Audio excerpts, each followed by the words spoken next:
Indeed, Gilly. First, I want to show you where we are. So anyone that knows the MCG, this is Brunton Avenue around the back. So the trains go that way through to Richmond Station, then out the back is the tennis centre.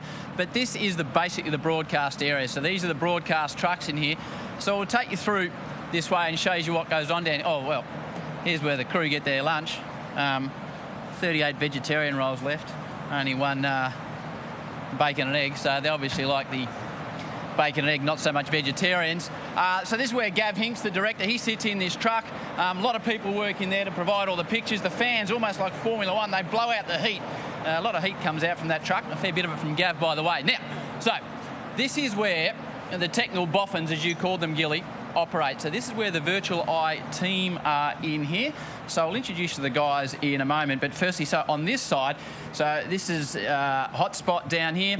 And you get the Snicko operator down here, and you can see when we bring the Comet to life. So the Comet is all done down here, but these boys, well, they're all rocket scientists. They're all getting paid a lot of money, and so they should. And they're led by big Gussie Reid. Gussie, how are you? Good, mate. How are you? And great to see you. Let's shake hands. Come on. Now, firstly, virtual eye, best in the business. How long has the technology been involved in cricket broadcasts? Well, it came into the game in 2008, roughly. Yep. I think that was the first game it was officially used in Sri Lanka.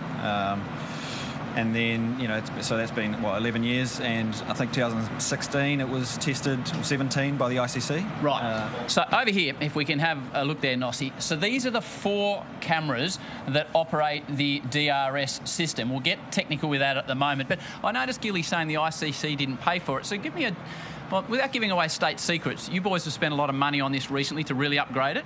Yeah, absolutely. Millions of dollars go into all this equipment, computers, cameras. Millions? Absolutely, yeah. Okay, so obviously a lot of money involved. About 200 frames per second. So normal TV was about 50 frames per second these days, is it? I believe so, yeah. And so we've got 4 running at 200 frames. Right. Strategically placed in the corners here so we can get the best view of the pitch with not interrupting the data as much as possible. Yep. Okay, let's have a look. Can you bring up the Tim Payne dismissal? Now, this is not what you see at home. This is the data. So the first thing you see is all these tracking points. So this is every spot where the ball's tracked, is it? Yeah, so we track the centre of the ball in every frame. Yep. And depending on the speed of the ball and how long it takes to get to the end, we'll get a certain number of frames. Okay, so you've got your 4 cameras, and then this is the view we typically see. So this is Wagner. Now, what you need to show me here, because the concern was that Tim was struck outside the line. So these are all the tracking points. So, and you can just, if we just zero in on here a bit, as we see the tracking, so that's the stump. So that is the outside of the off stump. So you show me where the ball's hitting there. So the purple line here, just on the left of the centre of the ball, is the outside of off stump. Right. And the centre of the ball is just inside of it. So it's millimetres. If it was millimetres the other way, it would have stayed umpire's call and he would have been... So how do you guys decide? Is it a human decision as to where the ball actually makes contact with the pad, which is it's obviously the vital bit of information at play here, Gussie? So we know that from these angles, from our 4 tracking camera angles, which are running at 200 frames. Yep. And we can pinpoint exactly which frame it is. Yep. Towards the end. So that's a human decision as to where the ball hits the pad. Yeah, and there's usually a frame before where it hasn't hit, and or a frame after, just after it's hit. Yep. And you can kind of interpolate the two to be exact. And then when it comes to the end-on camera, down the bottom here, you'll see the overlay on the end-on camera, which is all in line from stump to stump. So this is what you see at home. So we've produced that. With the raw image. And then this is the graphical representation of what you see. So Tim Payne struck, as you saw, probably half a small amount in line with the stump. So Payne is gone. Obviously, the other big decision, the talking point with Tim yesterday, was the dismissal of Ross Taylor. Have we got a moment? Can we just pull up Ross Taylor? Now, that was an issue with height. We heard Ross talk about the fact that he'd had a similar situation in the World Cup final, which he didn't review.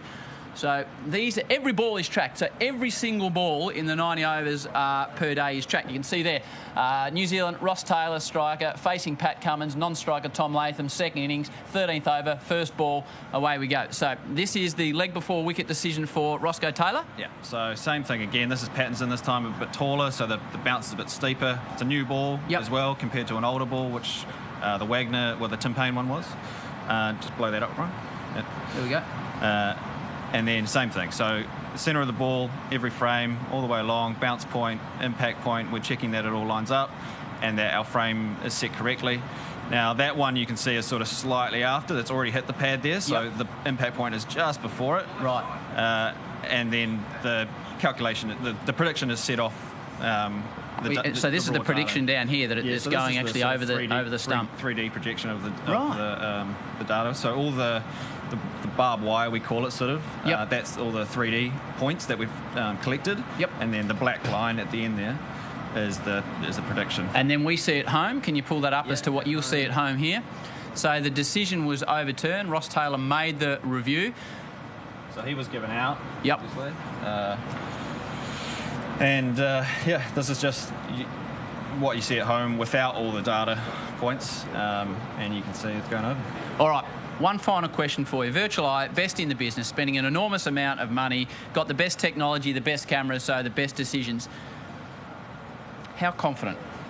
I'm putting you on the line here, but how confident are you that you can predict the tracking of the ball to a high degree of accuracy? And what type of accuracy are we talking about, Gussie? We're not doing the predicting. The system's doing the predicting, and that's based off the data we collect. Okay. And we're confident that the data we collect is spot on. And we can check it from multiple angles, 200 frames a second.